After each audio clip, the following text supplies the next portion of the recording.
बच्चे, a very good morning to all of you. I hope all of you must be very good. आइए बेटा शुरू करते हैं हम अपना नया सब्जेक्ट लॉ। लॉ का बेसिक मीनिंग क्या होता है बेटा? लॉ का बेसिक मीनिंग होता है it is a set of rules. ये कुछ रूल्स के सेट होते हैं विच अ पर्टिकुलर कंट्री और कम्युनिटी, कोई कंट्री, पर्टिकुलर कंट्री या कम्युनिटी, कम्युनिटी का मतलब होता है ग्रुप ऑफ पीपल, कुछ ग्रुप ऑफ पीपल या कुछ कंट्री के लोग उसे रिकॉग्नाइज करते हैं as regulating the action of its members. उस कंट्री के मेंबर्स या उस कम्युनिटी के मेंबर्स के एक्शंस को रेगुलेट करने के लिए, कंट्रोल करने के लिए, एंड विच इट में enforce by the imposition of penalty. भाई सिंपल सी बात है, कुछ सेट ऑफ रूल्स, कुछ रूल्स जो एक कंट्री या कम्युनिटी को कहे जाते हैं फॉलो करने के लिए, सो दैट वहां पे रहने वाले लोगों को या उस कम्युनिटी के मेंबर्स के एक्शंस को रेगुलेट किया जा सके, कंट्रोल किया जा सके। और अगर वो मेंबर्स उन लॉज को, उन रूल्स को नहीं मान रहे हैं तो उन रूल्स को मनवाने के लिए उनके ऊपर इम्पोज की जाए पेनल्टीज। तो ऐसे सेट ऑफ रूल्स को हम लॉ कहते हैं। अब बेसिकली इस बात को आप ऐसे नहीं समझ पाएंगे, एक एग्जाम्पल से समझते हैं, बात को ज्यादा हम अच्छे से क्लियर कर पाएंगे। बेटा आप लोग जब रोड पर निकलते हो तो आपने देखा होगा, अगर कहीं चौराहा आ जाए और वहां की रेड लाइट फेल हो जाए तो हर रोड से आने वाली गाड़ी आगे बढ़ती जाती है, कोई दूसरे के लिए नहीं रुकता। और यहाँ पे चौराहे पे गाड़ियां आके टकराती हैं, आपस में एक दूसरे को धक्का मुक्की करते हैं, रोड ब्लॉक हो जाता है, एक्सीडेंट होने की संभावनाएं हो जाती हैं। तो ऐसे में सरकार जो कंट्री को या कम्युनिटी को कंट्रोल कर रही है वो सेट ऑफ रूल्स बनाती है, एक रूल की बुक तैयार करती है और रूल बुक में वो सारे कानून लिख देती है, रूल लिख देती है, जिनको फॉलो करने की वजह से रोड पे एक्सीडेंट ना हो, कोई क्लैशिंग ना हो, कोई जाम ना हो। उसके लिए सरकार ने set of instructions they the rule book के अंदर। उन्होंने कहा सर अब हर चौराहे पे रेड लाइट होगी, रेड लाइट को कोई जंप नहीं करेगा, कोई क्रॉस नहीं करेगा। सर हम यहाँ पे रेड लाइट लगाएंगे चौराहे पे और एक तरफ से ग्रीन लाइट होगी जो गाड़ियां जा सकेंगी, तो दूसरी तरफ वाली रोड पे रेड लगेगी। अगर एक साइड पे रेड लाइट है तो वहां से लोग नहीं आगे बढ़ पाएंगे, सो दैट दूसरी सड़क से लोग पास हो पाए, एंड वाइस वर्सा। आगे चल के थोड़ी देर बाद दूसरी रोड पे रेड लाइट हो जाएगी, सो दैट पहली रोड के लोग पास हो सकें। तो रेड लाइट क्रॉस नहीं करनी। वहां पे उन्होंने कह दिया कि सर हेलमेट पहन के आपको चढ़ना है, अगर आप टू व्हीलर पे जा रहे हैं तो हेलमेट जरूर पहनिए, अगर आप फोर व्हीलर में जा रहे हैं तो बेल्ट जरूर बांधिए, सो दैट अगर एकदम से रेड लाइट हो जाए या एकदम से एक्सीडेंट की संभावनाएं बने तो आप हेलमेट पहनने की वजह से या बेल्ट लगाने की वजह से उस एक्सीडेंट का शिकार ना बने, उसमें आपको नुकसान ना पहुंचे। तो भाई सिंपल सी बात है, सरकार ने देखा कम्युनिटी में जहां लोग इकट्ठे रह रहे हैं वहां पे बहुत सारी प्रॉब्लम्स आती हैं। वो प्रॉब्लम्स को दूर करने के लिए सरकार रूल बुक बनाती है। और ये रूल बुक कैसे बनती है? तो भाई ये डिपेंड करता है उस कंट्री पे जहां के रूल्स बनाए जा रहे हैं। हर कंट्री के अपने अपने रूल्स होते हैं, हर कम्युनिटी के अपने अपने रूल्स होते हैं। मैम कम्युनिटी के भी रूल्स होते हैं? यस बेटा। अगर हम इंडिया में ही आ जाएं तो इंडिया में हिंदू मैरिज एक्ट के अलग कानून हैं। अगर हिंदू कल्चर में, हिंदू रिलीजन में कोई शादी कर रहा है तो उनके अलग कानून हैं, और अगर कोई मुस्लिम कम्युनिटी के अंदर मैरिज कर रहे हैं तो उनके अलग कानून हैं, उसके लिए अलग अलग एक्ट, अलग अलग लॉ बने हैं। तो सर कोई भी कानून कंट्री वाइज भी बन सकता है, कम्युनिटी वाइज भी बन सकता है, लेकिन ये बनाता कौन है?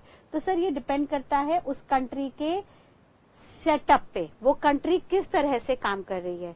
फॉर एग्जाम्पल हम इंडिया की बात लें तो इंडिया में आप लोगों ने पहले पढ़ा होगा 9th या 10th स्टैंडर्ड में सिविक्स के अंदर कि सर इंडिया एक डेमोक्रेटिक कंट्री है जहां पे by the people, of the people and for the people कानून बनता है, और ये कानून रेगुलेट करता है इंडिया का कॉन्स्टिट्यूशन, संविधान। कॉन्स्टिट्यूशन के अंदर कुछ बेसिक फंडामेंटल राइट्स दिए हुए हैं, मौलिक अधिकार दिए हुए हैं, जैसे राइट टू लिव, जीने का अधिकार। तो भाई राइट टू लिव है, मौलिक अधिकार है, बेसिक अधिकार है, इस पे सर कभी कोई कानून नहीं बनेगा, इस पे कोई कानून नहीं बनेगा। यानी इस पे सरकार कभी कोई कानून नहीं बनाएगी कि सांस नाक से मत लो, मुंह से लो, या हर सांस लेने छोड़ने पर आपको 1 रुपए का टैक्स देना पड़ेगा। नहीं सर, इस पे कभी कोई कानून नहीं बनेगा। ये मौलिक अधिकार हैं, जो 6 मौलिक अधिकार कॉन्स्टिट्यूशन ने हर इंसान को दिए हैं।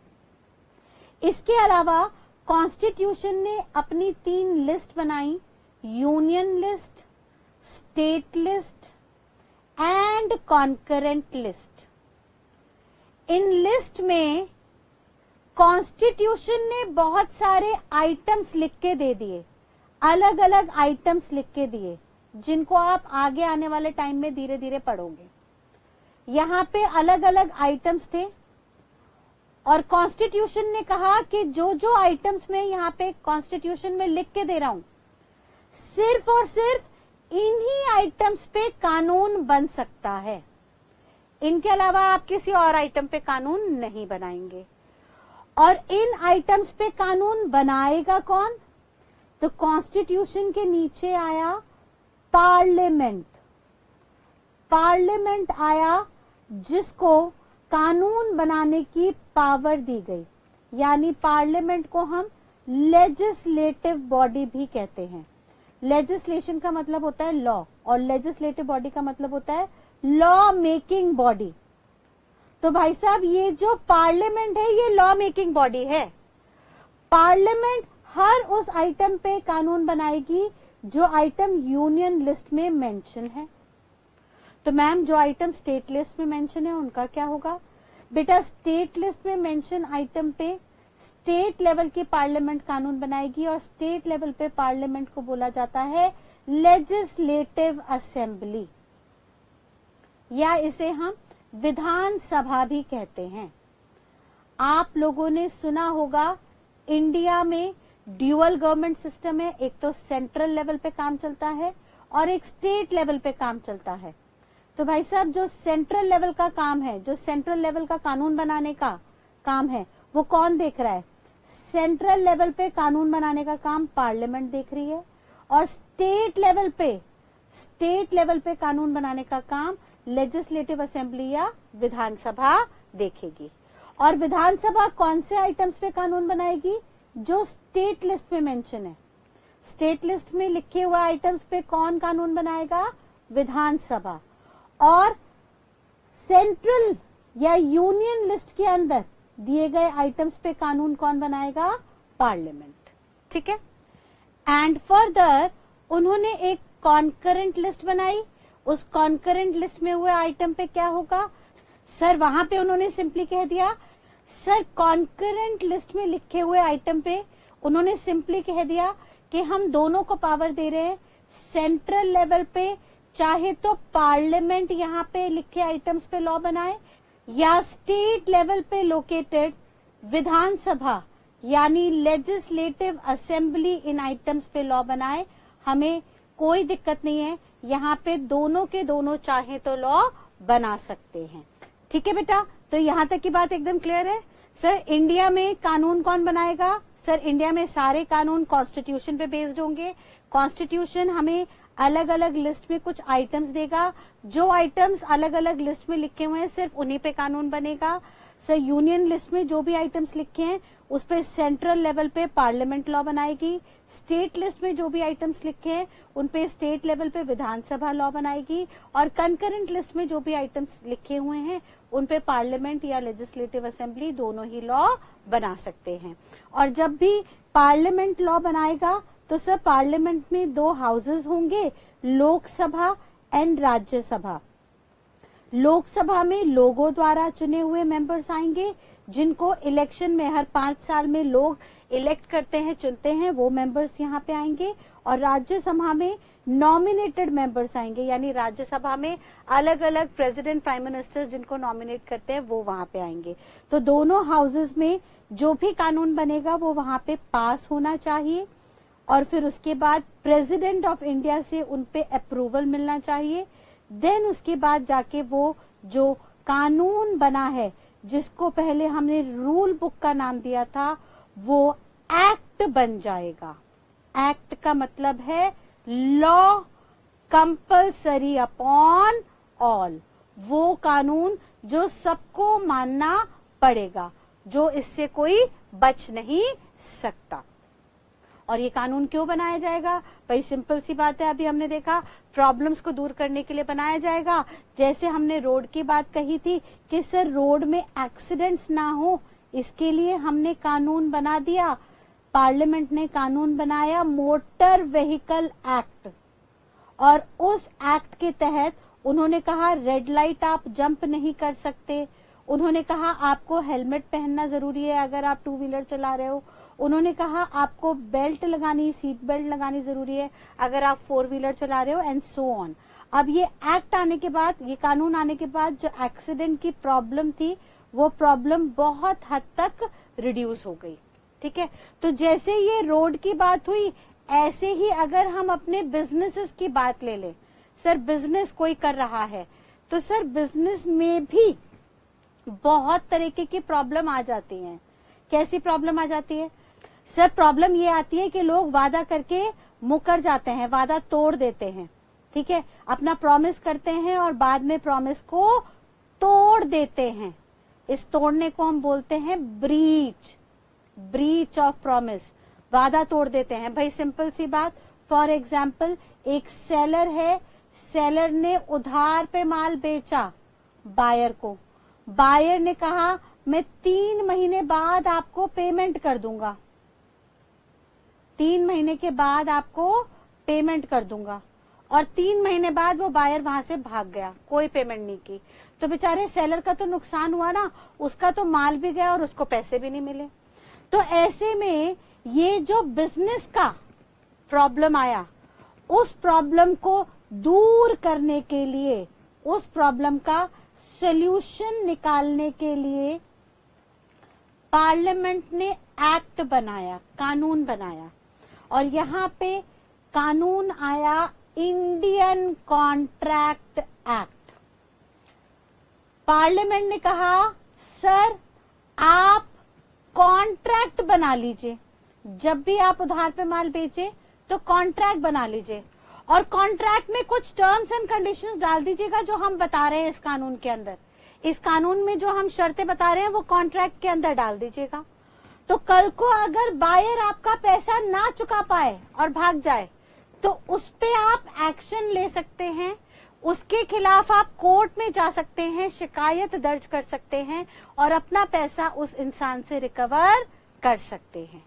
तो जैसे रोड एक्सीडेंट की प्रॉब्लम्स को दूर करने के लिए सॉल्यूशन बनाया सरकार ने by passing motor vehicle act, वैसे ही बिजनेस की प्रॉब्लम्स को दूर करने के लिए सॉल्यूशन बनाया गया by passing Indian contract act. Parliament ने इंडियन कॉन्ट्रैक्ट एक्ट बनाया सो दैट बिजनेस की प्रॉब्लम दूर हो सके। ठीक है बेटा, तो इंडियन कॉन्ट्रैक्ट एक्ट एक हमारा बिजनेस का लॉ है, बिजनेस का कानून है, और बिजनेस को आज से हम एक नया नाम देंगे मर्केंटाइल। हम क्या बुलाएंगे आज से बिजनेस को? मर्केंटाइल। ठीक है, मर्केंटाइल का मीनिंग होता है बिजनेस। तो कॉन्ट्रैक्ट एक्ट जो है वो हमारा पहला मर्केंटाइल लॉ बनेगा, बिजनेस का पहला कानून बनेगा, जिसको अब हम समझना शुरू करते हैं। ठीक है, तो एक बार क्विकली रिकैप कर लेते हैं हम यहाँ तक की बात को कि बेटा किसी भी कम्युनिटी में, किसी भी कंट्री में जो वहां पे लोग रहते हैं, मेंबर्स रहते हैं, उनके एक्शंस को रेगुलेट करने के लिए, रेगुलेट का मतलब होता है कंट्रोल करने के लिए, कुछ सेट ऑफ रूल्स, कुछ सिस्टम बनाए जाते हैं, और अगर वो लोग वहां के मेंबर्स इस सिस्टम को, इस सेट ऑफ रूल्स को ना फॉलो करें तो उनको ये सिस्टम, ये सेट ऑफ रूल्स फॉलो कराने के लिए उन पे पेनल्टी लगाई जाती है। ऐसे सेट ऑफ रूल्स और इंस्ट्रक्शन को हम लॉ कहते हैं। और ये लॉ बनाता कौन है भाई? ये लॉ बनाते हैं, सिंपल सी बात, उस कंट्री में रहने वाले लोग। उस कंट्री के कॉन्स्टिट्यूशन, उस कंट्री के संविधान के मुताबिक वो लॉ बनाया जाता है। जैसे हम इंडिया में रहते हैं तो हम इंडियन लॉ पढ़ना जा रहे हैं, हम इंडियन लॉ शुरू कर रहे हैं। और इंडियन लॉ में सर इंडियन कॉन्स्टिट्यूशन एक बहुत बड़ा रोल प्ले करता है। इंडियन कॉन्स्टिट्यूशन कुछ फंडामेंटल राइट्स देता है और कहता है कि इन मौलिक अधिकारों पे कोई कानून नहीं बनेगा। जैसे हमने कहा सर वहां पे एक मौलिक अधिकार है राइट टू लिव, जीने का अधिकार। तो जीने के लिए जो बेसिक जरूरतें हैं उन पे कभी कोई कानून नहीं बनेगा। कल को पार्लियामेंट ये कानून नहीं पास करेगी कि सर हर एक सांस लेने और छोड़ने पे आपको 1 रुपए का टैक्स देना पड़ेगा। नहीं सर, सर ऐसे तो दिन में हम पता नहीं कितनी हजारों सांसें लेते हैं, तो हम हजारों रुपए का टैक्स क्या सरकार के पास जमा कराएंगे? पॉसिबल ही नहीं है। तो सर ऐसे में हमारी सांसों पे, हमारे खाने पीने की बेसिक जरूरतों पे कभी कोई कानून नहीं बनेगा। और तो और कॉन्स्टिट्यूशन कहता है कि सर हम यहाँ पे लिस्ट के अंदर जो भी लिस्ट है, union list, state list, concurrent list, in list के अंदर कुछ आइटम्स बता रहे हैं, सिर्फ उन्हीं आइटम्स पे आपको कानून बनाना होगा। और आप मतलब कौन है? पार्लियामेंट। सब पार्लियामेंट को कानून बनाना होगा उन आइटम्स पे जो सेंट्रल यानी यूनियन लिस्ट के अंदर है। यूनियन लिस्ट के अंदर आइटम्स जो हैं वो सेंट्रल लेवल पे पार्लियामेंट उन पे लॉ बनाएगी। स्टेट लिस्ट में जो आइटम्स हैं उन पे स्टेट लेवल की पार्लियामेंट यानी विधानसभा, लेजिस्लेटिव असेंबली लॉ बनाएगी। और कॉन्करेंट लिस्ट पे दोनों में से चाहे तो कोई भी लॉ बनाए, लेकिन जो भी लॉ बनेगा वो दोनों हाउसेस से होके जाएगा। पार्लियामेंट के अंदर 2 हाउसेस होते हैं, लोकसभा एंड राज्यसभा। लोकसभा में लोगों द्वारा सिलेक्टेड मेंबर आते हैं, इलेक्टेड मेंबर आते हैं। और राज्यसभा में नॉमिनेटेड मेंबर्स आते हैं जिनको प्रेसिडेंट या प्राइम मिनिस्टर नॉमिनेट करते हैं। तो इन सारे मेंबर्स के अप्रूवल के बाद ये लॉ पास होके प्रेसिडेंट ऑफ इंडिया के पास जाएंगे। और जब प्रेसिडेंट ऑफ इंडिया इसे सैंक्शन कर देंगे तो उसके बाद ये कानून फाइनली एक्ट का रूप ले लेगा, एक्ट बन जाएगा जो सब पे कंपलसरी होगा, हर किसी को मानना पड़ेगा। और ये जो एक्ट बन के आएगा, ये जो कानून बन के आएगा सर, ये सोल्यूशन होगा बहुत सारी प्रॉब्लम्स का। जैसे हमने देखा रोड की प्रॉब्लम्स के लिए मोटर व्हीकल एक्ट आया, ऐसे ही बिजनेस प्रॉब्लम्स को दूर करने के लिए बिजनेस के लॉज आएंगे, जिसमें हम पहला लॉ पढ़ने जा रहे हैं Indian contract act, the most important act of your course. आपके कोर्स में सबसे ज्यादा वेटेज इसकी है। अगर स्टडी नोट के अकॉर्डिंगली आपके वेटेज देखें तो आपके सीएमए फाउंडेशन पेपर नंबर 3 के अंदर कॉन्ट्रैक्ट एक्ट की वेटेज है 40% के। फिर बाद में हम एक दूसरा एक्ट पढ़ेंगे, सेल्स ऑफ गुड्स एक्ट, जिसकी वेटेज 20% होगी। And then negotiable instrument act, जिसकी वेटेज 10%। एंड देन लास्ट में हम एथिक्स देखेंगे बिजनेस एनवायरनमेंट में, जिसकी वेटेज 30% होगी। तो ऑन एन एवरेज अगर आप देखें तो कॉन्ट्रैक्ट एक्ट की वेटेज सबसे ज्यादा है। और देखा जाए तो सब पासिंग रेशियो है, 100 में से 40 आने आपके जरूरी हैं, यानी 40% आप पूरे के पूरे सिर्फ कॉन्ट्रैक्ट एक्ट पढ़ के ही अच्छे से अर्न कर सकते हैं। एग्जाम्स पास करने के लिए ये एक्ट ही अगर आपने अच्छे से कर लिया तो आप पास तो हो ही जाओगे। लेकिन मैम कि हम यही एक्ट करके चले जाएं तो हो जाएगा? नहीं बेटा, मैं सजेस्ट करूंगी बाकी भी पढ़ के जाना, क्योंकि हमें सिर्फ पास के लिए काम नहीं करना, हमें अच्छे नंबर्स के लिए काम करना है, सो दैट हम आगे चल के रैंक बना सके। ठीक है बेटा? तो आइए बेटा शुरू करें इस एक्ट को इसकी हेडिंग के साथ। इसकी हेडिंग हमने सबसे पहले देख रहे हैं इंडियन कॉन्ट्रैक्ट एक्ट 1872। सबसे पहले वर्ड देखिएगा इंडियन कॉन्ट्रैक्ट एक्ट में एक्ट। एक्ट का मतलब क्या है हम पीछे देख के आए अभी। एक्ट का मतलब होता है law passed by parliament. Parliament जो भी कानून पास करेगी उसे हम एक्ट बोलते हैं, जैसे Indian contract act, sales of goods act, etcetera etcetera etcetera. ठीक है? अब इसमें फर्दर वो कहता है 1872, ये ईयर क्या दर्शाता है ध्यान से समझिएगा। ये जो ईयर है बेटा, ये ईयर दर्शाता है एक्ट का कमेंसमेंट। कमेंसमेंट मतलब होता है लॉन्चिंग, शुरुआत। ये सर जो एक्ट है ये इंडिया में कब से लागू हुआ था? कब से लागू हुआ था सर? ये लागू हुआ था 1872 में 1 सितंबर से। विद इफेक्ट फ्रॉम, WEF का मतलब होता है with effect from 1 September 1872। Ma'am ये साल देख के ना मुझे थोड़ा डाउट हो रहा है। आपने कहा हमारा कॉन्स्टिट्यूशन हमारी पार्लियामेंट को पावर देता है कि भाई साहब अब आप एक एक्ट बनाओ, वो भी उन पावर्स के तहत जो पावर कॉन्स्टिट्यूशन की लिस्ट में दी है। और मान लीजिए कॉन्स्टिट्यूशन की लिस्ट में पावर दी है कि बिजनेस को प्रोटेक्ट करने के लिए आप कोई भी कानून बना सकते हो, तो वहां से पावर लेके पार्लियामेंट ने इंडियन कॉन्ट्रैक्ट एक्ट बनाया। लेकिन मैम ये जो कॉन्स्टिट्यूशन था, ये कॉन्स्टिट्यूशन तो इंडिया में 26 जनवरी 1950 को आया था और 1950 में पार्लियामेंट ने पावर लेके एक्ट बना दिया जो 1872 से चल रहा है। ये क्या बात हुई? नहीं बेटा, समझिएगा।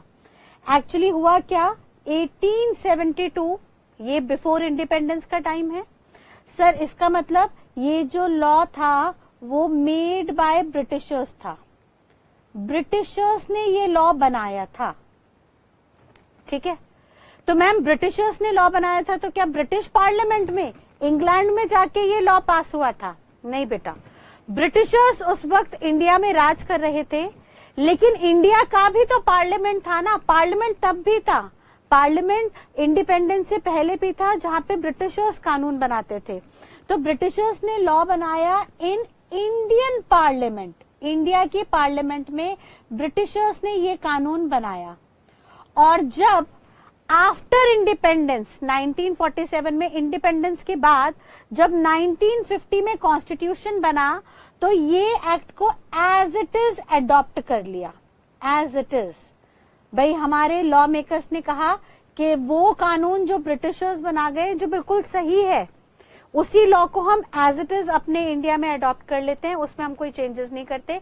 क्योंकि सर उस वक्त कॉन्स्टिट्यूशन बनने के बाद ऑलरेडी लॉ मेकर्स के ऊपर बहुत सारा बर्डन था, बहुत सारे कानून बनाने थे। तो पुराने जितने कानून ब्रिटिशर्स ने पहले इंडियन पार्लियामेंट में बना दिए थे, जो सही थे, जो हमारी इकोनॉमी, हमारी सोसाइटी, हमारी कम्युनिटी के अगेंस्ट नहीं थे, उन लॉज को इंडियन पार्लियामेंट ने एज इट इज अडॉप्ट कर लिया, जिसकी वजह से आज भी इंडिया में 1872 में पास हुआ इंडियन कॉन्ट्रैक्ट एक्ट एप्लीकेबल है, ठीक है। तो 1872 क्या दर्शाता है? Year of enactment, year of commencement, जिस दिन से कानून लागू हुआ था। और इंडिया में कॉन्ट्रैक्ट एक्ट 1 सितंबर 1872 से लागू हुआ था, जो उन दिनों ब्रिटिशर्स ने इंडियन पार्लियामेंट में पास किया था, इंडिया की पार्लियामेंट में पास किया था। देयरफॉर भले ही 1950 में कॉन्स्टिट्यूशन बना, उसके बाद पार्लियामेंट को पावर मिली, तो भी पार्लियामेंट ने वही act as it is adopt कर लिया, एज इट इज इंडिया को फॉरवर्ड कर दिया, जिसके चलते आज भी यही एक्ट इंडिया में एप्लीकेबल है। क्लियर है? फर्दर सर यहाँ पे आगे लिखा हुआ है इंडियन, इंडियन, ये इंडियन का मतलब क्या हुआ? सर इंडियन का मतलब हुआ कि ये कानून अब जो हम पढ़ने जा रहे हैं वो इंडिया में एप्लीकेबल होगा, इंडिया में लागू होगा, इंडियन बाउंड्रीज के अंदर अप्लाई किया जाएगा। तो मैम क्या पूरी की पूरी इंडिया पे ये लगेगा लॉ? तो अब उसके बारे में सुनिएगा। उसके लिए लॉ मेकर ने कहा sir it is applicable to whole of India, पूरी इंडिया पे ये कानून एप्लीकेबल होगा except Jammu and Kashmir. Jammu and Kashmir पे ये कानून लागू नहीं होगा। मैम क्यों? जम्मू एंड कश्मीर में इसको क्यों नहीं अप्लाई किया? तो इसका भी रीजन है, रीजन समझिए क्या है।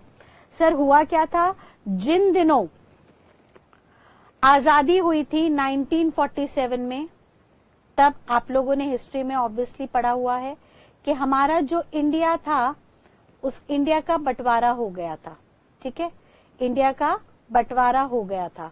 यहाँ पे हमारा पाकिस्तान था, पाकिस्तान और इंडिया का बंटवारा हुआ। और जब ये बंटवारा हो रहा था तो बंटवारे के बाद जम्मू एंड कश्मीर पाकिस्तान में जाके मर्ज हो रहा था, जम्मू कश्मीर पाकिस्तान में जाके मर्ज हो रहा था।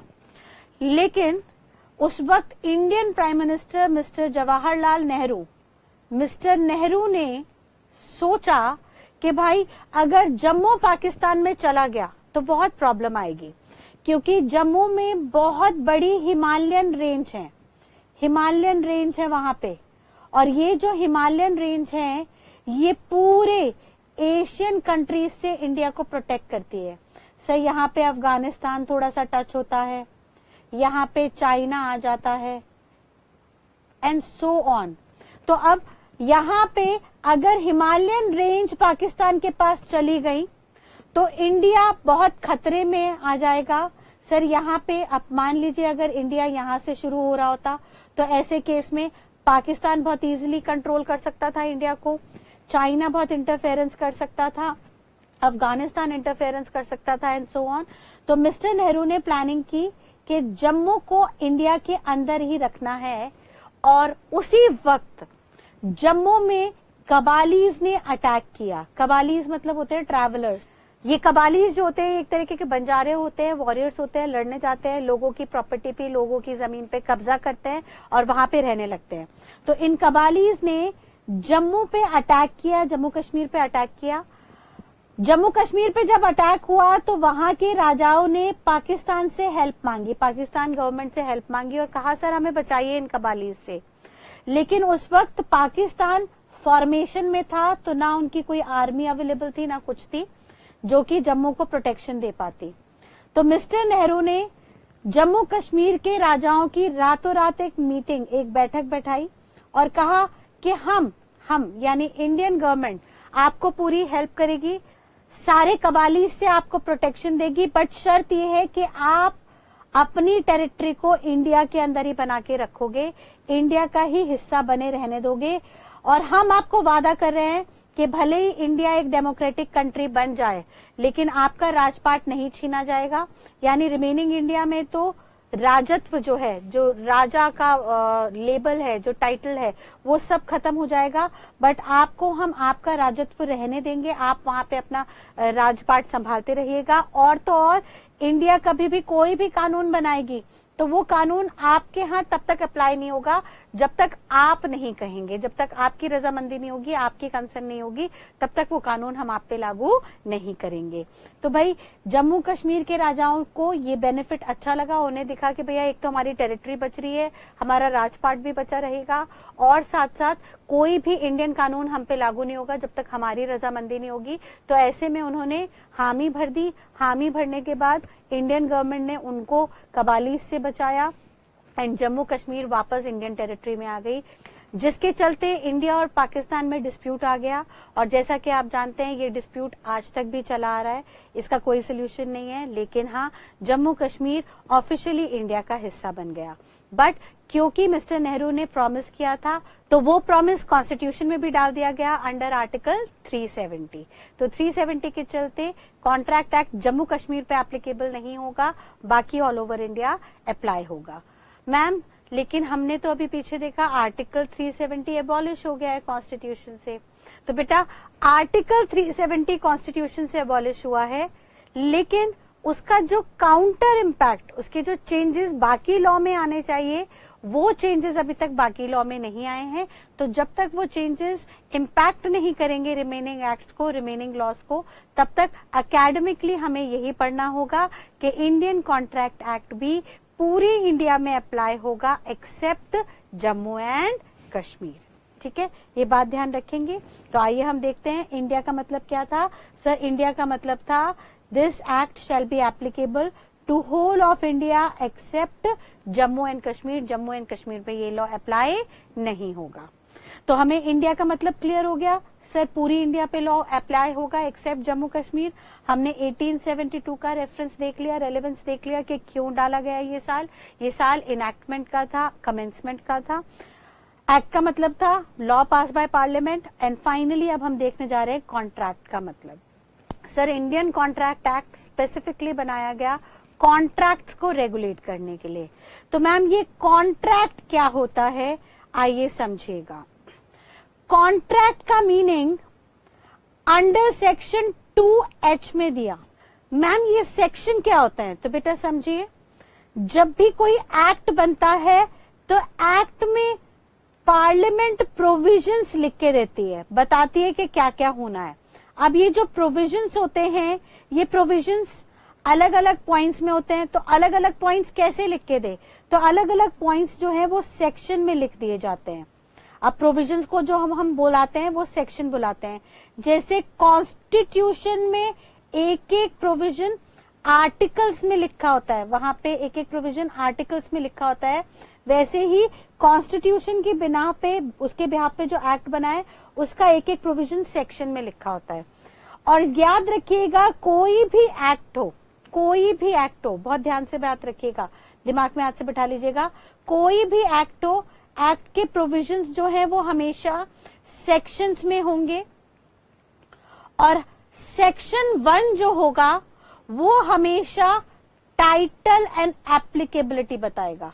यानी उस एक्ट का नाम क्या है?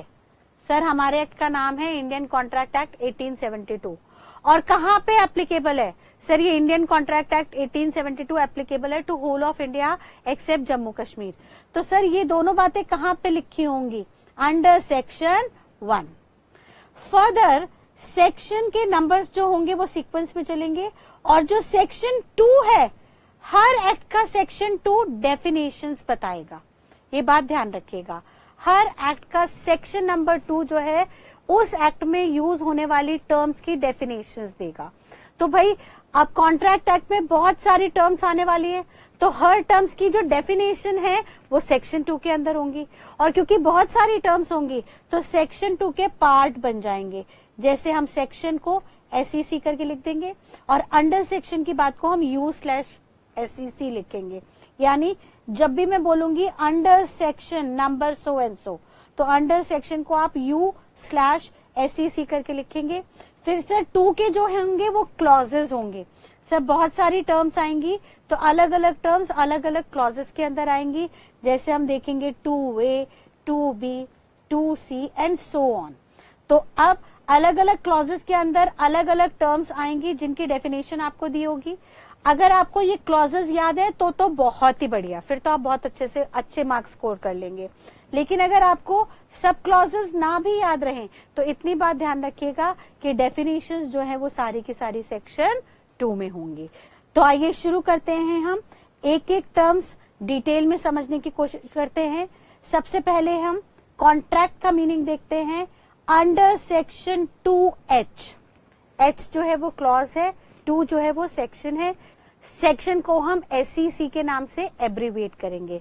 तो सेक्शन 2 क्लॉज H हमें कॉन्ट्रैक्ट का मीनिंग बताएगा और वो कहता है sir it is an agreement. ये जो कॉन्ट्रैक्ट है ये एक एग्रीमेंट होगा एनफोर्सेबल बाय लॉ। यानी कोई भी एग्रीमेंट जो लॉ में एनफोर्स हो सकता है, लॉ के द्वारा एनफोर्स किया जा सकता है, फोर्सेबल होता है। मैम कहाँ फोर्स किया जा सकता है? भाई साहब कोर्ट में फोर्स किया जा सकता है। यानी बेटा 2 लोगों में एग्रीमेंट हुआ, दोनों ने एक दूसरे से कुछ वादा किया और दोनों में से कोई भी एक पार्टी अगर उस वादे को तोड़ देती है, बाद में अपने प्रॉमिस से मुकर जाती है, तो पहली पार्टी जिसने अपना वादा पूरा किया था लेकिन दूसरे ने वादा पूरा नहीं किया, तो उसके खिलाफ पहली पार्टी कोर्ट में जा सकती है। कोर्ट में जाके दूसरी पार्टी के नाम पे शिकायत दर्ज कर सकती है और वहां पे कोर्ट में जाके दूसरी पार्टी को मजबूर कर सकती है अपने प्रॉमिस को पूरा कराने के लिए। तो एनफोर्सेबल बाय लॉ का लिटरल मीनिंग होता है कि सर कोई भी ऐसा एग्रीमेंट जिसमें कुछ टर्म्स एंड कंडीशंस अवेलेबल हो, जिनके पूरे होने पे उस एग्रीमेंट को कोर्ट में ले जाया जा सके अगर दोनों में से कोई भी पक्ष, कोई भी पार्टी अपने प्रॉमिस को तोड़ दे। ठीक है, इस बात को बेटा अब हम आइए थोड़ा डिटेल में समझते हैं एक एक करके कंसेप्चुअली सब वर्ड्स के साथ। पहली बात आपसे ध्यान रखिएगा, सर कॉन्ट्रैक्ट का मीनिंग क्या हुआ? कॉन्ट्रैक्ट का मीनिंग हुआ it is an agreement enforceable by law. यानी किसी भी कॉन्ट्रैक्ट के अंदर 2 एलिमेंट होंगे, एक तो होगा एग्रीमेंट प्लस दूसरा होगा एनफोर्सेबिलिटी बाय लॉ। अब ये एनफोर्सेबल बाय लॉ कब होता है इसको हम आगे चल के देखेंगे, उसके लिए हमें आगे एक सेक्शन 10 बताया जाएगा। इस पॉइंट को हम बाद में देखेंगे, पहले हम समझ लेते हैं एग्रीमेंट का मीनिंग। एग्रीमेंट का मतलब सेक्शन 2 क्लॉज ई ने बताया, सेक्शन 2 क्लॉज ई ने एग्रीमेंट का मीनिंग कहा कि sir every promise, section 2 clause E बोलता है एग्रीमेंट का मीनिंग, हमने फॉर्मूला बनाया, it is equal to every promise और set of promises forming consideration for each other. कोई भी प्रॉमिस, एक प्रॉमिस या सेट ऑफ प्रोमिसेस, इकट्ठे एक टाइम पे 2-4 प्रोमिसेस कर दिए, अगर ये प्रोमिसेस किसी कंसिडरेशन के बदले किए जा रहे हैं। कंसिडरेशन का मतलब क्या होता है बेटा? कंसिडरेशन का लिटरल मीनिंग होता है समथिंग इन रिटर्न, बदले में कुछ भी लेना। फॉर एग्जाम्पल, हमने आपको क्लासेस दी, उसके बदले में आपने फीस पे की। आप मार्केट में शोरूम में गाड़ी खरीदने गए तो आपने वहां पे पेमेंट की, बदले में उन्होंने आपको गाड़ी दी। तो इस तरीके के प्रोसेस को जहां पे एक दूसरे के साथ कुछ वादे हो रहे हैं और उन वादों में बदले में कुछ कंसिडरेशन आ रही है, उस प्रोसीजर को, उस प्रोसेस को हम एग्रीमेंट बोलते हैं। एग्री करना, किसी बात पे राजी होना, ऐसे प्रोसेस को एग्रीमेंट कहा जाता है। यानी सिंपल सी बात, एग्रीमेंट बनाने के लिए हमें 2 एलिमेंट की जरूरत पड़ेगी। एक तो सर हमारे पास प्रॉमिस होना चाहिए, किसके द्वारा होना चाहिए? By one person to other person. For some, तीसरा एलिमेंट क्या है? For some consideration. कंसिडरेशन का लिटरल मीनिंग होता है समथिंग इन रिटर्न, बदले में कुछ भी देना। सर इसका मतलब यह है कि कोई चीज अगर फ्री में दी जा रही है तो वो एग्रीमेंट नहीं है। अब मान लीजिए कोई भी कंपनी मार्केट में एक नया प्रोडक्ट लॉन्च करती है, लेट्स से ट्रॉपिकाना कंपनी जो जूसेस बनाती है, वो एक नए फ्रूट का जूस मार्केट में लॉन्च करती है। लेट्स से कीवी फ्रूट का जूस मार्केट में लॉन्च करती है और मार्केट में लोग इस प्रोडक्ट को नहीं जानते, तो ट्रॉपिकाना कंपनी क्या करती है? ट्रेड फेयर में ये कीवी का जूस फ्री में डिस्ट्रीब्यूट कराती है, सो दैट लोग इसको टेस्ट करें, इसको पसंद करें और फिर ऑर्डर प्लेस करें और उसके अकॉर्डिंगली ट्रॉपिकाना इस प्रोडक्ट को मार्केट में ज्यादा से ज्यादा बना के बेच सके। तो अगर ट्रॉपिकाना उस जूस के पैकेट्स को फ्री में बांट रही है तो क्या वो कॉन्ट्रैक्ट है?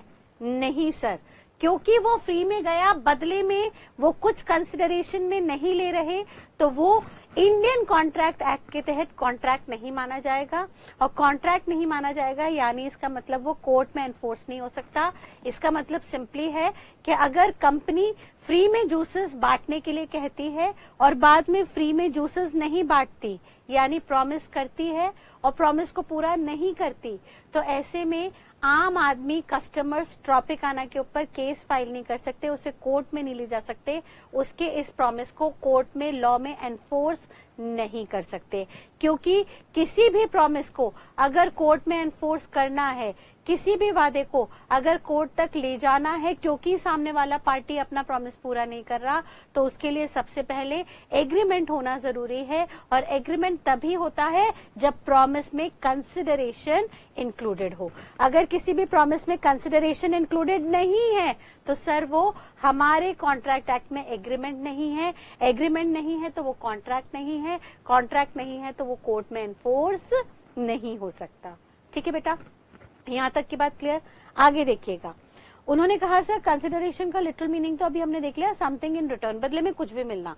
यानी किसी भी प्रॉमिस के बदले में अगर हमें कुछ भी मिल रहा है तो ही वो एग्रीमेंट है, अदरवाइज वो एग्रीमेंट नहीं बनेगा।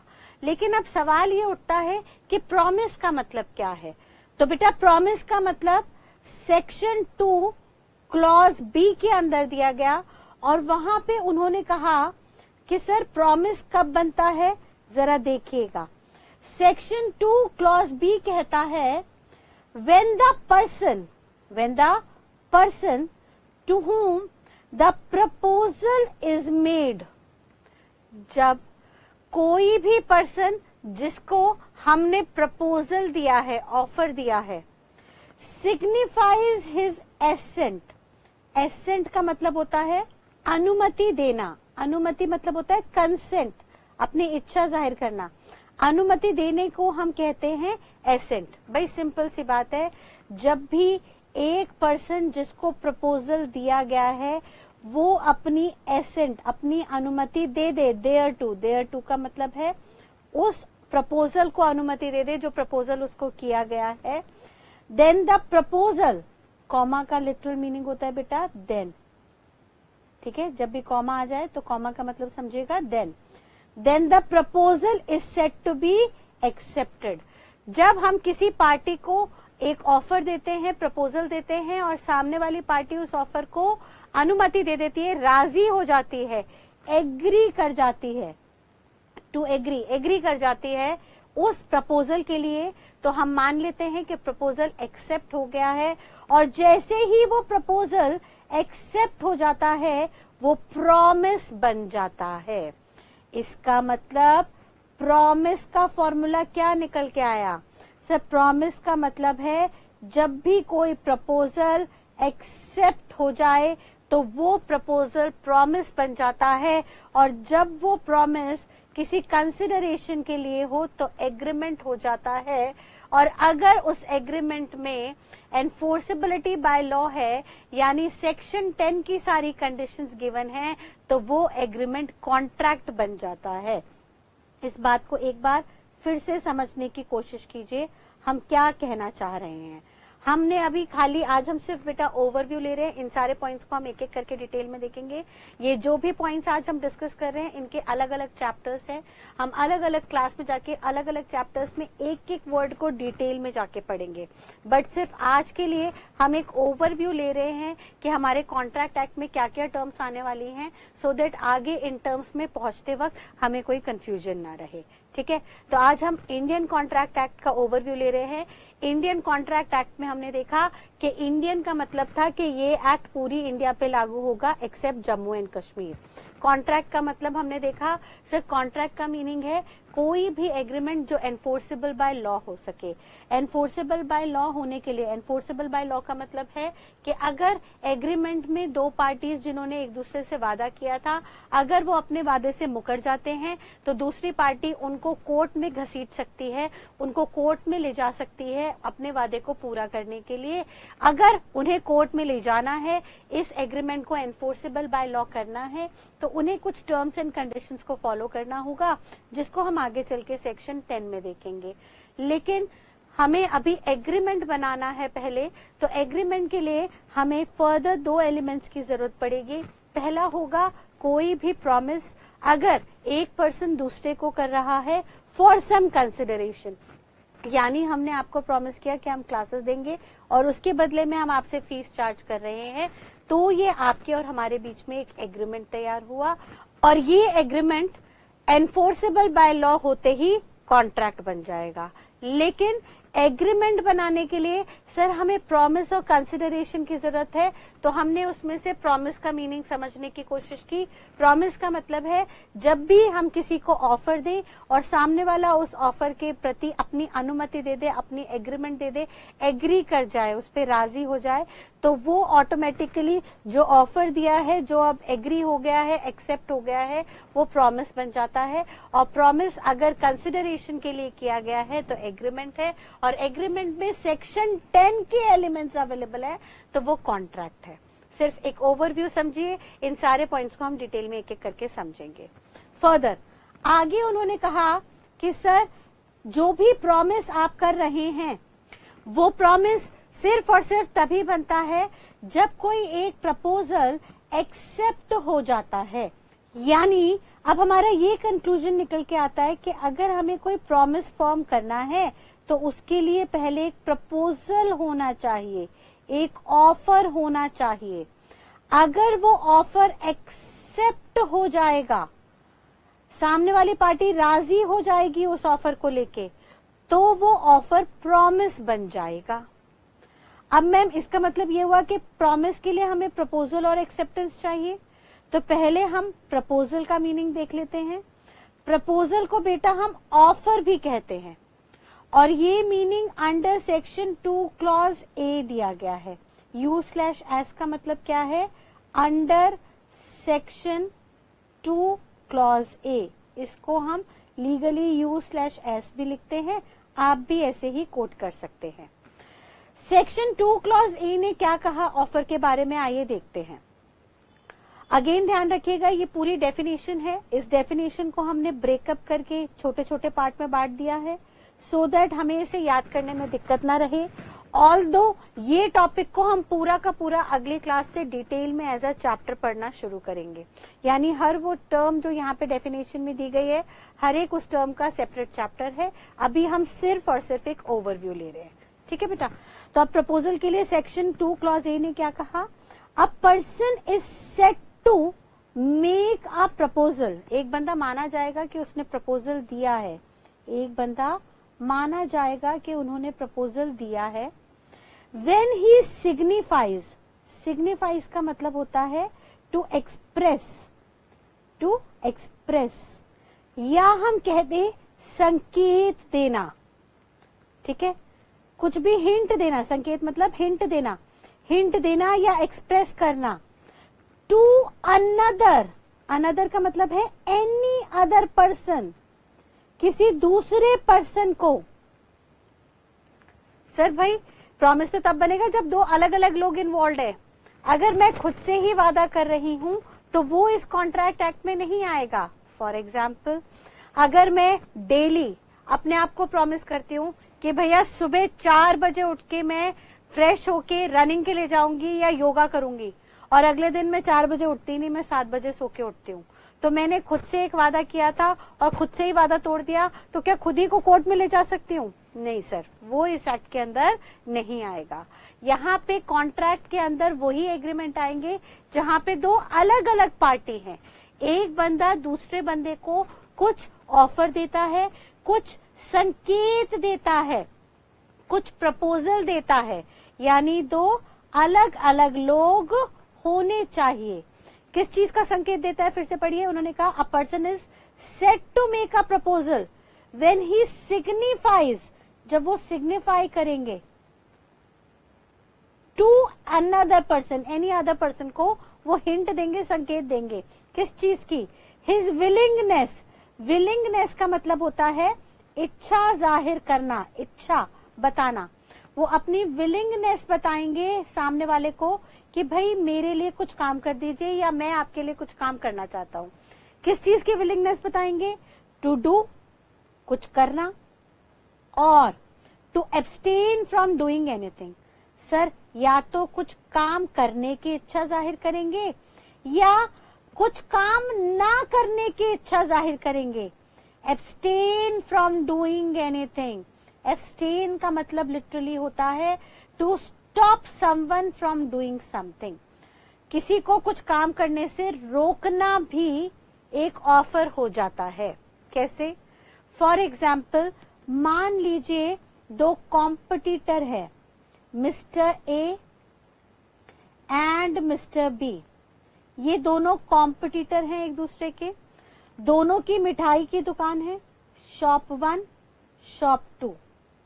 अब दोनों की मिठाई की दुकान है और दोनों के बीच में कंपटीशन होता है। अब दोनों क्या करते हैं भाई, कंपटीशन के चलते एक दूसरे के बिजनेस को हैम्पर करने के लिए दोनों प्राइस कम करते रहते हैं अपना, और दोनों अपने प्रोडक्ट का प्राइस कम करते हैं, जिसके चलते दोनों ही पक्षों को नुकसान होता है, लॉसेस होते हैं। तो फाइनली मिस्टर ए बी को प्रपोजल देते हैं कि भैया तेरी दुकान तू हमें बेच दे, हम उसके लिए तेरे को 50 लाख रुपए देंगे, प्लस तू हमसे वादा कर कि तू ऐसा ही मिठाई का बिजनेस दोबारा यहाँ पे 10 किलोमीटर के रेडियस के अंदर नहीं करेगा।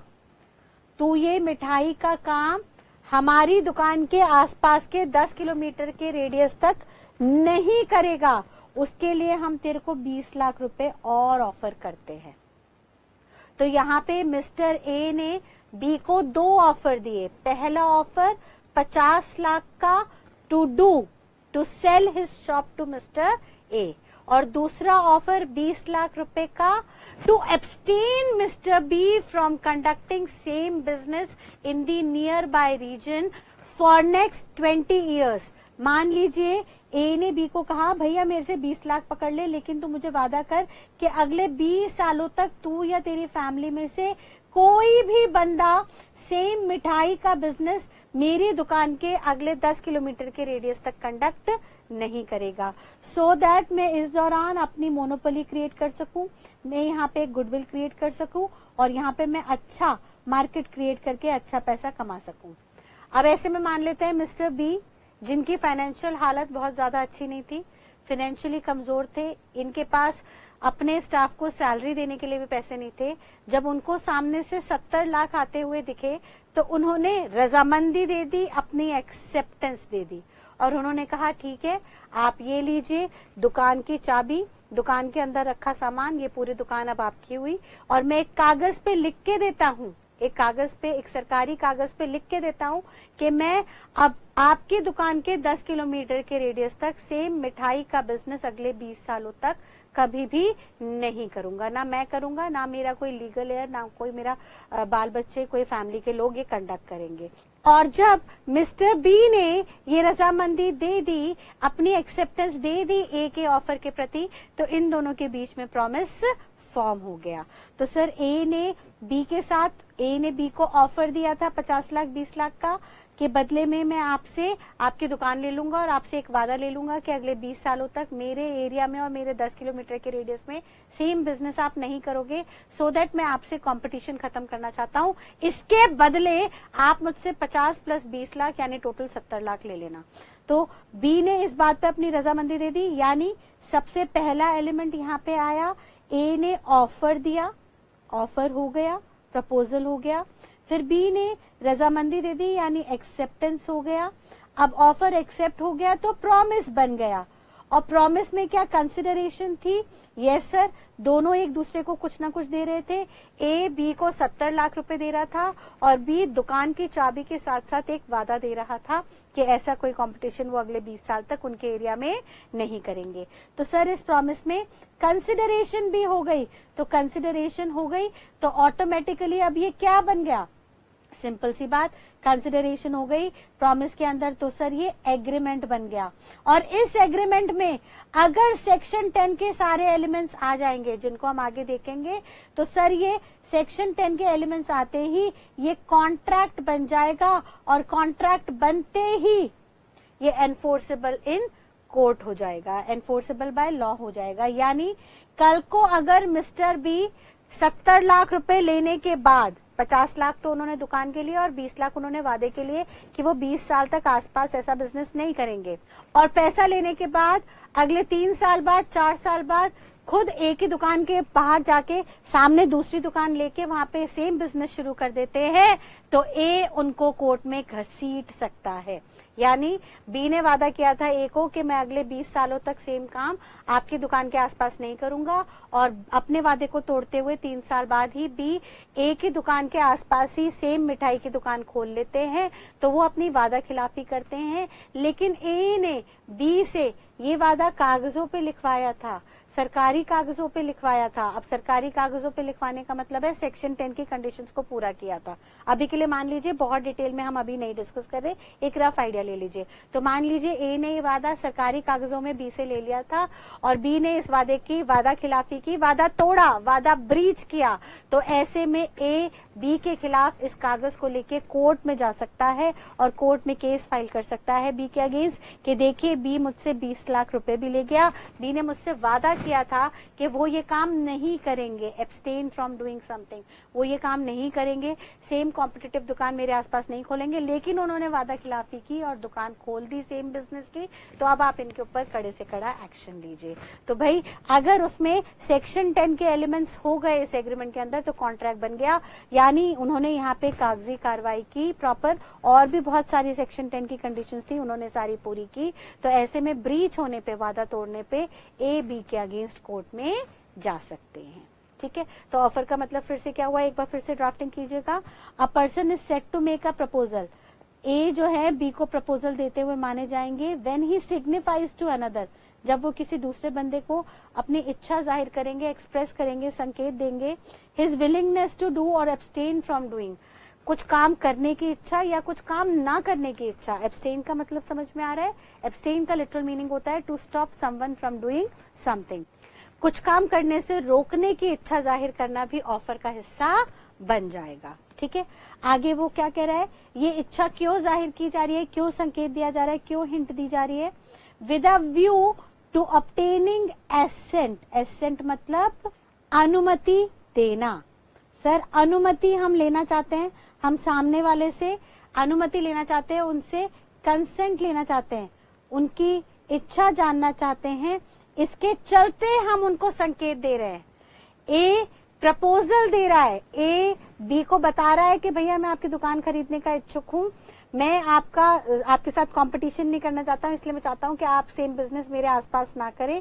तो ये अपनी इच्छा ए बी को जाहिर कर रहा है सो दैट आगे चल के वो बी से अनुमति ले सके। और अगर बी ने अनुमति दे दी, बी ने अपनी एक्सेप्टेंस दे दी, तो सर फिर हम दोनों के बीच में जो ऑफर एक्सेप्ट हुआ है वो प्रॉमिस के रूप में तब्दील हो जाएगा।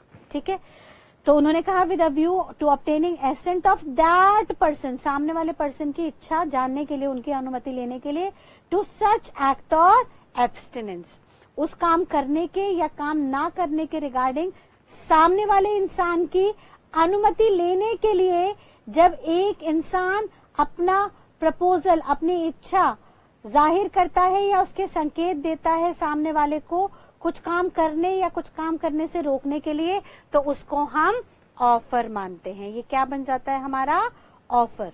और ये जो ऑफर है, ये जो ऑफर है, ये ऑफर आगे चल के दो तरह से कंक्लूड हो सकता है। Such offer can either be rejected or accepted, या तो सामने वाली पार्टी उस ऑफर को रिजेक्ट कर देगी, भाई ए ने ऑफर दिया बी को कि भाई मैं आपकी दुकान खरीदना चाहता हूँ, बी के पास बहुत पैसा है, बी कंपटीशन से बिल्कुल नहीं डरता, बी कहता है नहीं नहीं मैं अपनी दुकान नहीं बेचूंगा, तो बी ने ए के ऑफर को क्या कर दिया, रिजेक्ट कर दिया। अगर बी ने ए के ऑफर को रिजेक्ट कर दिया तो सर कुछ हुआ ही नहीं, फिर तो कहानी खत्म, फिर तो हमें यहाँ पे कुछ देखना ही नहीं है।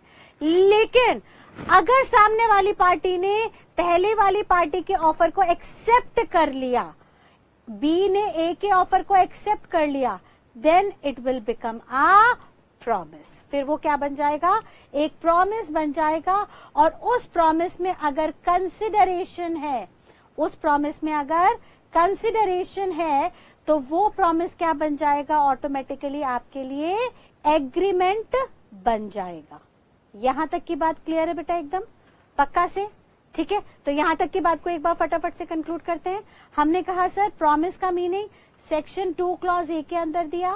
सेक्शन 2 क्लॉज ए ने कहा जब भी कोई एक बंदा अपनी इच्छा जाहिर करेगा या अपनी इच्छा का संकेत देगा किसी दूसरे पर्सन को रिगार्डिंग कुछ काम करने के लिए या कुछ काम ना करने के लिए, और वो जो इच्छा जाहिर करेगा वो सामने वाले की अनुमति लेने के लिए इच्छा जाहिर करेगा या संकेत देगा, तो ऐसे में इस पूरे प्रोसेस को, जहां पे एक बंदा अपनी इच्छा जाहिर कर रहा है सामने वाले को सो दैट वो इस प्रोसेस के रिगार्डिंग सामने वाले से अनुमति ले सके, इस पूरे प्रोसेस को हम ऑफर या प्रपोजल का नाम देंगे। और ये जो भी ऑफर या प्रपोजल निकल के आएगा, इस ऑफर का कंक्लूजन दो ही तरह से होगा, या तो सामने वाली पार्टी इस ऑफर को रिजेक्ट कर देगी। अगर सामने वाली पार्टी ने इस ऑफर को रिजेक्ट कर दिया तो कहानी खत्म। लेकिन अगर सामने वाली पार्टी ने इस ऑफर को एक्सेप्ट कर लिया, अपनी अनुमति दे दी, तो सर फिर ये प्रॉमिस का रूप ले लेगा। और अगर इस प्रॉमिस में कंसिडरेशन होगी, एक दूसरे के बीच में लेन देन होगा, समथिंग इन रिटर्न सामने वाला जरूर लेगा, तो ऐसे में ये एग्रीमेंट बन जाएगा। और अगर एग्रीमेंट में सेक्शन 10 की कंडीशंस सारी की सारी अवेलेबल होंगी, तो वो एग्रीमेंट कॉन्ट्रैक्ट बन जाएगा। और फिर वो कॉन्ट्रैक्ट जो एग्रीमेंट है उसको हम कोर्ट में एनफोर्स कर सकेंगे, हम कोर्ट में जा सकेंगे अगर सामने वाली पार्टी वादा खिलाफी करती है। ठीक है, क्लियर है? तो यहाँ तक की बात को आइए इकट्ठा एक बार करते हैं और सारी बात को कंक्लूड करने की कोशिश करते हैं। देखिए हमने क्या देखा था, हमने देखा था सर सबसे पहले कॉन्ट्रैक्ट, इंडियन कॉन्ट्रैक्ट एक्ट 1872 के अंदर सर कॉन्ट्रैक्ट कैसे बनता है।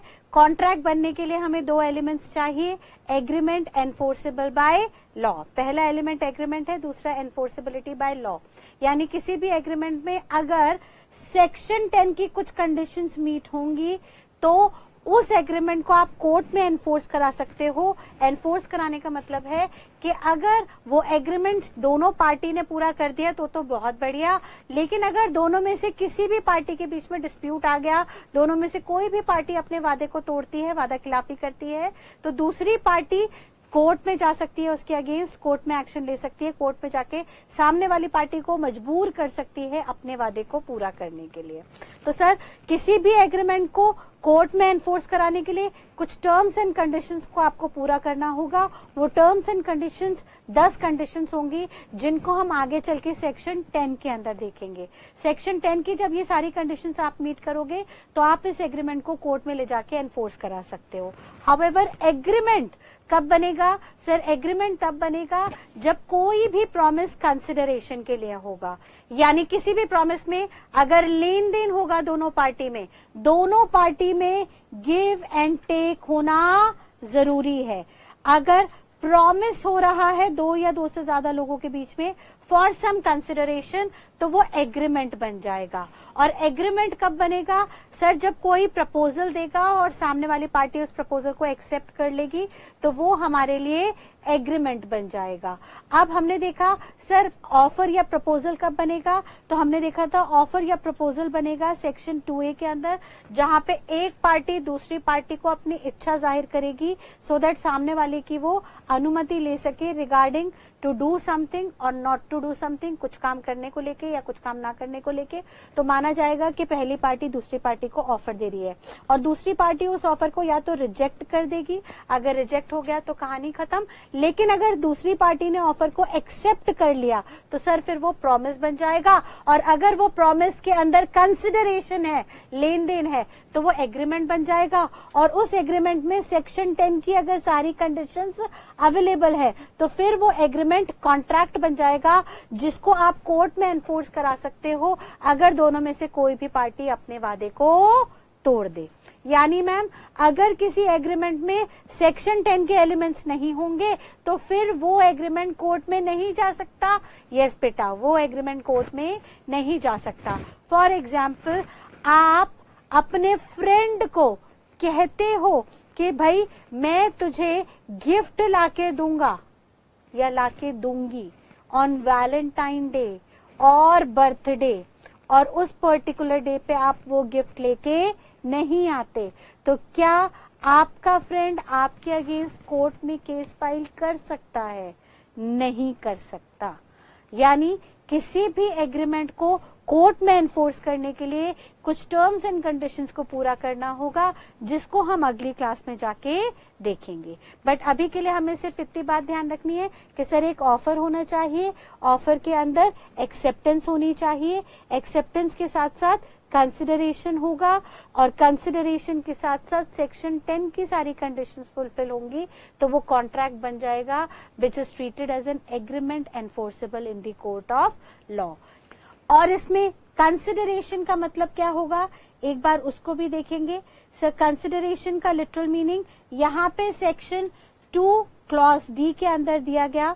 सेक्शन 2 क्लॉज डी ने कहा, सेक्शन 2 क्लॉज डी इंपॉर्टेंट है, सेक्शन 2 क्लॉज डी ने कहा कि when at the desire of promiser, promiser sir जो प्रॉमिस करता है, हमने पीछे एग्जाम्पल देखा था, मिस्टर ए ने बी की दुकान खरीदने का वादा किया, तो जो प्रॉमिस कर रहा है, प्रॉमिस एक एक्शन है, जो इस प्रॉमिस को कर रहा है, इनिशिएट कर रहा है, उसके नाम के आगे OR लगा दीजिए, उसको अब से हम प्रॉमिसर बुलाएंगे। और जिसको प्रॉमिस किया जा रहा है उसके नाम के आगे EE लगा दीजिएगा, यानी हम उसे प्रॉमिसी बुलाएंगे। यानी अब दो पार्टी बन जाएंगी, प्रॉमिसर एंड प्रॉमिसी। प्रॉमिसर कौन होगा? जो वादा करेगा। प्रॉमिसी कौन होगा? जिसको वादा किया गया। तो वो यहाँ पे कह रहा है कि when at the desire of promiser, जब प्रॉमिसर की इच्छा पे, प्रॉमिसर की इच्छा क्या थी कि भाई 50 लाख में दुकान बिक जाए और 20 लाख में हम उनका काम खरीद ले, यानी वो हमारे को कंपटीशन ना दे, अगले 20 सालों तक हमारी टेरिटरी के आसपास 10 किलोमीटर के रेडियस में सेम काम ना करें। तो जब एक ही इच्छा ये थी 50 लाख और 20 लाख में दुकान और बिजनेस को खरीदने की, सो दैट ये बिजनेस सामने वाली पार्टी अगले 20 साल तक सेम रेडियस 10 किलोमीटर के रेडियस में ना करे। तो इस इच्छा पे, जब प्रॉमिसर की इच्छा पे, पहला पॉइंट द प्रॉमिसी, दूसरा पॉइंट द प्रॉमिसी और एनी अदर पर्सन, सामने वाला बी या उनके बिहाफ पे और कोई भी बंदा है, हैज डन, वो काम कर दे, दुकान बेच दी, दुकान की चाबी ए को पकड़ा दी, और एब्सटेन्ड फ्रॉम डूइंग, सर कागज में लिख के दे दिया कि अब हम सेम मिठाई का काम, मिठाई की दुकान आपकी दुकान के 10 किलोमीटर के रेडियस में नहीं चलाएंगे, हम अपना बोरिया बिस्तरा बेच के जा रहे हैं, हम किसी और स्टेट में जाके ये काम करेंगे जहां से आपको कोई कंपटीशन नहीं होगा, ठीक है। और डज और एब्सटेन्स फ्रॉम डूइंग, ध्यान से सुनिए, और promises to do और abstains from doing something, भाई ये तीनों वर्ड एक ही बात कर रहे हैं, बस फर्क हो रहा है टेंस का। भाई when at the desire of promiser, जब promiser की इच्छा पर promisee या उनके बिहाफ पे कोई दूसरा बंदा वो काम कर दे जो promiser की इच्छा थी, या वो काम नहीं करे जो promiser ने करने से रोका था, यानी in past tense कर दे, या और डज और abstains from doing, sir present की बात कर रहा है, या प्रेजेंट में वो काम कर दे या वो काम नहीं करे, और promises to do और to abstains from doing something, या फ्यूचर में वादा कर दे कि वो काम नहीं करेगा या वो काम करेगा।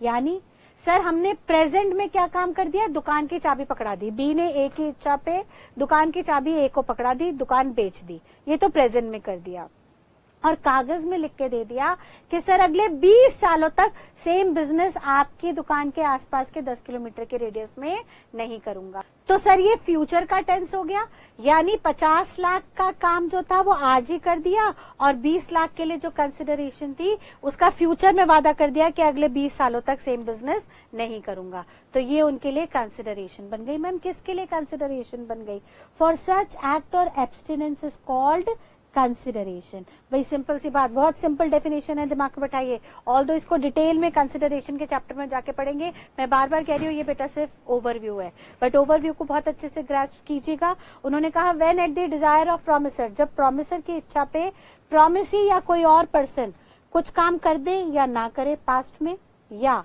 कुछ काम कर रहा है या ना नहीं कर रहा है प्रेजेंट में, या कुछ काम करने का वादा कर दे या कुछ काम नहीं करने का वादा कर दे फ्यूचर में, तो ये जो एक्ट या एब्सटिनेंस, ये जो काम कर रहा है, कर दिया या करने का वादा कर रहा है, या एब्सटिनेंस जो काम नहीं कर दिया या नहीं कर रहा है या नहीं करने का फ्यूचर में वादा दिया है, ये सारे के सारे एक्ट और एब्सटिनेंस कंसिडरेशन बन जाएंगे। यानी सिंपल सी बात, सर कंसिडरेशन जो होगी उसको हम सिंपल भाषा में कह सकते हैं गिव एंड टेक, सर लेना और देना। एक बंदा एक हाथ से देगा, यानी एक बंदा एक हाथ से देगा और वहीं पे दूसरा बंदा दूसरे हाथ से उससे ले लेगा, यानी सिंपल भाषा में कहें तो गिव एंड टेक, लेना और देना, एक हाथ से देना दूसरे हाथ से लेना। यानी इसी बात को हम ऐसे भी कंक्लूड कर सकते हैं कि सर यहाँ पे जो मिस्टर ए थे जिन्होंने दुकान खरीदने का ऑफर दिया प्रॉमिसर, उनका काम क्या था, उनका काम था, उनका एक्ट था टू पे ₹50 lakhs प्लस ₹20 lakhs, और बदले में उन्हें कंसिडरेशन क्या मिल रही थी, सर बदले में उन्हें 2 कंसिडरेशन मिल रही थी। एक तो सेल हो रही थी दुकान, बीज शॉप परचेज कर ली उन्होंने, दूसरी सर दूसरा उनको काम हो रहा था कि B will not conduct same business for next 20 years in 10 kilometre radius. Sir जो दुकान है, एक ही दुकान यहाँ पे है, तो एक ही दुकान के आसपास के चारों तरफ के 10 किलोमीटर के रेडियस में बी सेम काम नहीं शुरू करेगा, will not conduct same business for next 20 years in 10 kilometre radius of mister A. और बी के लिए जो प्रॉमिसी था उन बी के लिए एक्ट क्या था, सर उन बी के लिए एक्ट क्या था, भाई वो ये दुकान बेच देंगे और सेम बिजनेस कंडक्ट नहीं करेंगे, यानी जो कंसिडरेशन ए को मिल रही थी वो बी का काम था, और बी के लिए कंसिडरेशन क्या बन गई थी? सर बी को कंसिडरेशन बदले में क्या मिल रहा था? To receive 50 lakhs plus 20 lakhs, यानी जो ए का एक्ट था वो बी के लिए क्या बन गया? कंसिडरेशन। भाई एक का काम दूसरे के लिए कंसिडरेशन, दूसरे का काम पहले के लिए कंसिडरेशन। सिंपल सी बात, मेरा काम है आपको क्लासेस देना, बदले में मुझे आपसे क्या मिल रहा है? फीस। और आपका काम क्या है? फीस को देना, बदले में आपको हमसे क्या मिल रहा है? क्लासेस। तो हम जो काम कर रहे हैं वो आपके लिए कंसिडरेशन है, और आप जो काम कर रहे हो वो हमारे लिए कंसिडरेशन हो गई, यानी समथिंग इन रिटर्न। वो रिटर्न में मॉनेटरी टर्म्स में कैश भी आ सकता है, और वो रिटर्न में कुछ गुड्स या सर्विसेज भी दिए जा सकते हैं। समथिंग इन रिटर्न होना चाहिए। वो समथिंग इन रिटर्न मॉनेटरी या नॉन मॉनेटरी में हम इवेल्युएट नहीं करेंगे। That means something in return can be anything. वो समथिंग इन रिटर्न कुछ भी हो सकता है, वो मॉनेटरी टर्म्स में भी कैलकुलेट हो सकता है, लाइक हमारे लिए हमारी कंसिडरेशन आपकी फीस है जो मॉनेटरी टर्म्स में है, या वो नॉन मॉनेटरी टर्म्स में भी हो सकता है, जैसे आपके लिए आपकी कंसिडरेशन क्लासेस हैं तो वो सर्विसेज के रूप में आपको मिल रही हैं, वो कोई भी कैश फॉर्म में आपको अवेलेबल नहीं है। ठीक है बेटा, तो इसी कंसिडरेशन को अब से हम क्विड प्रो क्यू का नाम भी देंगे। ये Kwid pro Q Latin word है। मैम लैटिन क्यों पढ़ रहे हैं, हमें अंग्रेजी कम पढ़ रही है क्या? यस बेटा, हमें लैटिन वर्ड्स भी लॉ के अंदर बहुत जगह पढ़ने होंगे, because Latin is the first language in which law was invented. Latin एक ऐसी पहली लैंग्वेज है जिसमें लॉ पहली बार बने थे। देयरफॉर पूरी दुनिया ने, पूरे ग्लोबली हर कंट्री ने जिसने लॉ बनाए उसने लैटिन के बहुत सारे वर्ड्स को एज इट इज अडॉप्ट किया। हमें भी अपने लॉ सब्जेक्ट में इसको कहीं कहीं कंसिडर करना होगा, तो ये हम इसको इग्नोर नहीं कर सकते, बिकॉज ऑब्जेक्टिव में ये हमसे किसी भी एंगल से पूछा जा सकता है। तो क्विड का मतलब होता है गिव, एंड क्यू का मतलब होता है टेक। तो लिटरली यहाँ से सिंपल मीनिंग निकल के आया गिव एंड टेक, यानी give and take, quid pro quo. ठीक है, यहां तक की बात क्लियर? तो एक बार यहां तक की बात को फटाफट से समझिएगा। हमने क्या देखा? हमने कहा बेटा कि हम कॉन्ट्रैक्ट बनाने जा रहे हैं, और कॉन्ट्रैक्ट बनाने के लिए हमें दो एलिमेंट्स चाहिए होंगे, एग्रीमेंट एंड एनफोर्सेबिलिटी। इसी बात को हम सिंपल भाषा में भी लिख सकते हैं। हम कह देंगे बेटा सबसे पहले सेक्शन 2 क्लॉज ए ने ऑफर की बात की कि जब भी एक पर्सन दूसरे पर्सन को अपनी इच्छा जाहिर करेगा कुछ काम करने या ना करने के लिए, सो दैट वो सामने वाले की अनुमति ले सके, तो उसको हम कहेंगे ऑफर। वो ऑफर या तो सामने वाला बंदा रिजेक्ट कर देगा, अगर सामने वाले बंदे ने रिजेक्ट कर दिया तो कहानी खत्म, उसके आगे कुछ नहीं होगा। लेकिन अगर सामने वाले पर्सन ने उस ऑफर को एक्सेप्ट कर लिया तो सर वो ऑफर अब हमारे लिए प्रॉमिस बन जाएगा। ये बात सेक्शन 2 के क्लॉज बी ने कही कि प्रॉमिस हमारा हो जाता है अगर कोई भी ऑफर एक्सेप्ट हो जाए। ठीक है, अब इस प्रॉमिस के अंदर अगर कंसिडरेशन मिल गई, गिव एंड टेक आ गया, क्विड प्रो क्यू आ गया, यानी किसी भी एक पर्सन ने दूसरे पर्सन को कुछ भी देने का वादा कर दिया और बदले में कुछ भी ले रहे हैं, यानी दो पार्टी हैं, दोनों पार्टी आपस में कुछ लेन देन का वादा कर ले, वो लेना देना चाहे मॉनेटरी टर्म्स में हो या नॉन मॉनेटरी टर्म्स में, अगर उस प्रॉमिस के अंदर दोनों पार्टी के लिए कंसिडरेशन आ गई, समथिंग इन रिटर्न आ गई अंडर सेक्शन 2 क्लॉज डी के अंदर, तो सर ये प्रॉमिस जिसके अंदर कंसिडरेशन जुड़ी हुई है ये एग्रीमेंट बन जाएगा। ये बात सेक्शन 2E ने कही। ठीक है, यानी फिर से समझिए क्या हो रहा है। सेक्शन 2 क्लॉज ए ने ऑफर की बात कही, क्लॉज बी ने प्रॉमिस बना दिया अगर ऑफर एक्सेप्ट हो गया, और फिर उस प्रॉमिस में अगर कंसिडरेशन मिल गई under clause D, section 2 clause D, तो फिर वो प्रॉमिस कम कंसिडरेशन जो है आपके लिए एग्रीमेंट बन गया under clause E. And then finally उस एग्रीमेंट में अगर एनफोर्सेबिलिटी बाय लॉ आ गई, यानी वो टर्म्स एंड कंडीशंस आ गई जिनको हम आगे चल के सेक्शन 10 में पढ़ेंगे। वो टर्म्स एंड कंडीशंस आ गई जो सेक्शन 10 कहेगा अगर सेक्शन 10 की सारी टर्म्स एंड कंडीशंस इस एग्रीमेंट में फुलफिल हो गई तो फाइनली ये एग्रीमेंट आप कोर्ट में एनफोर्स कर सकते हो। यानी सामने वाली पार्टी अगर आपको धोखा दे, अपना प्रॉमिस पूरा ना करे, तो आप उसके खिलाफ कोर्ट में एक्शन ले सकते हो। ये बात सेक्शन 2H कहता है, सेक्शन 2 क्लॉज H कहता है कि कोई भी एग्रीमेंट अगर एनफोर्सेबल बाय लॉ हो गया तो वो हमारे लिए कॉन्ट्रैक्ट बन जाएगा। यानी हमने कितने सब क्लॉजेस देख लिए अभी थोड़ी देर में। मैं बार बार कह रही हूँ ये सिर्फ ओवरव्यू है, ये सारे सेक्शंस हम आगे चल के डिटेल में देखेंगे। अभी के लिए बस रफ आइडिया ले लीजिए कि भाई हमारे लिए यहाँ पे सबसे पहले जो कॉन्ट्रैक्ट बनाना है सेक्शन 2 क्लॉज H के अंदर, उसके लिए एग्रीमेंट में एनफोर्सेबिलिटी होनी जरूरी है अंडर सेक्शन 10। अगर एनफोर्सेबिलिटी नहीं है, सिंपल सी बात, अगर एग्रीमेंट के अंदर एनफोर्सेबिलिटी नहीं है, यानी हम जो आगे सेक्शन 10 के टर्म्स एंड कंडीशंस पढ़ेंगे वो उसमें अवेलेबल नहीं है, तो सर वो कॉन्ट्रैक्ट नहीं बनेगा।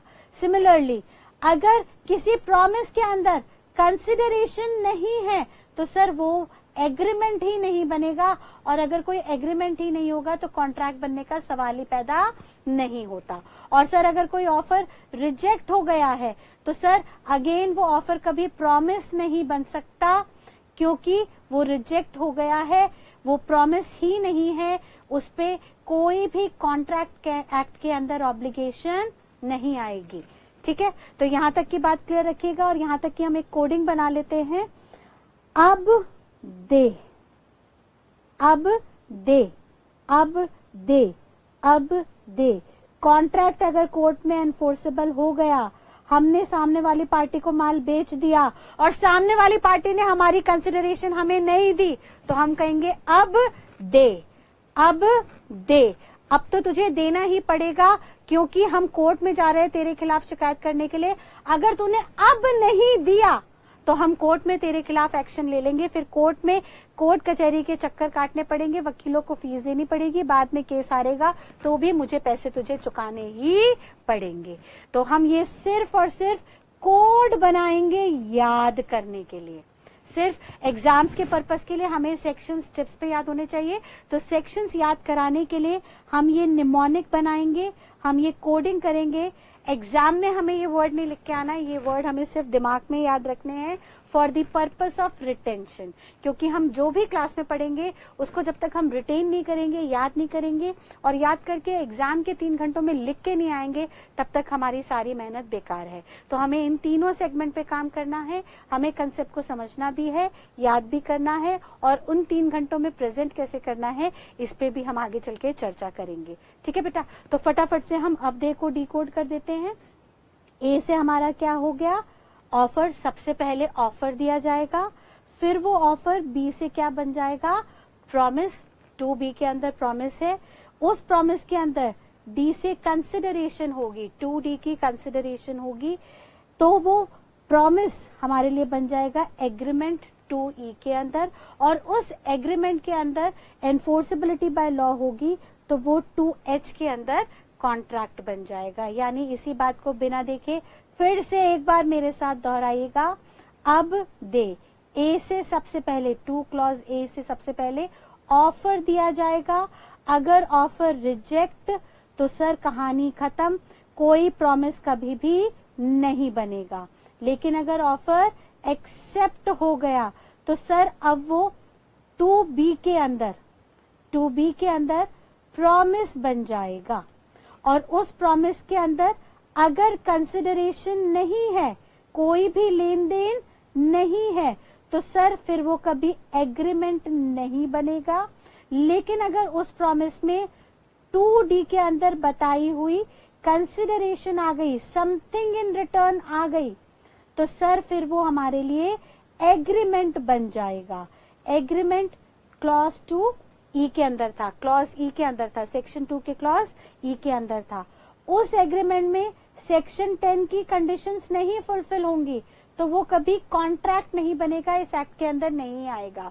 लेकिन अगर उसके अंदर सेक्शन 10 की सारी टर्म्स एंड कंडीशंस हो गई तो वो सेक्शन 2 क्लॉज एच के अंदर फाइनली कॉन्ट्रैक्ट बन जाएगा और उस कॉन्ट्रैक्ट को दोनों पार्टी को पूरा करना कंपलसरी होगा। अगर दोनों पार्टी में से कोई भी एक पार्टी कॉन्ट्रैक्ट में बताई टर्म्स एंड कंडीशंस को पूरा नहीं करते तो पहली पार्टी उसके खिलाफ कोर्ट में जाएगी और उसके खिलाफ शिकायत दर्ज करेगी। फिर कोर्ट में जज उस बंदे को देखेगा और उसके ऊपर पेनल्टी प्रोसिक्यूशन चलाएगा, पेनल्टीज लगाएगा, उसकी पेमेंट दिलवाएगा और अगर गलती ज्यादा बड़ी होगी तो उसके हिसाब से सजा भी ज्यादा बड़ी कर देंगे, यानी पेनल्टी के साथ साथ उस इंसान को जेल भी भेज दिया जाएगा, जिसको हम आगे चल के प्रोसिक्यूशन का नाम देंगे। यानी अगर इसको कोई भी नहीं मानेगा एनफोर्सेबल बाय लॉ के अंदर हम इसको कोर्ट में ले जाएंगे और कोर्ट में जो भी फैसला होगा वो जज करेगा।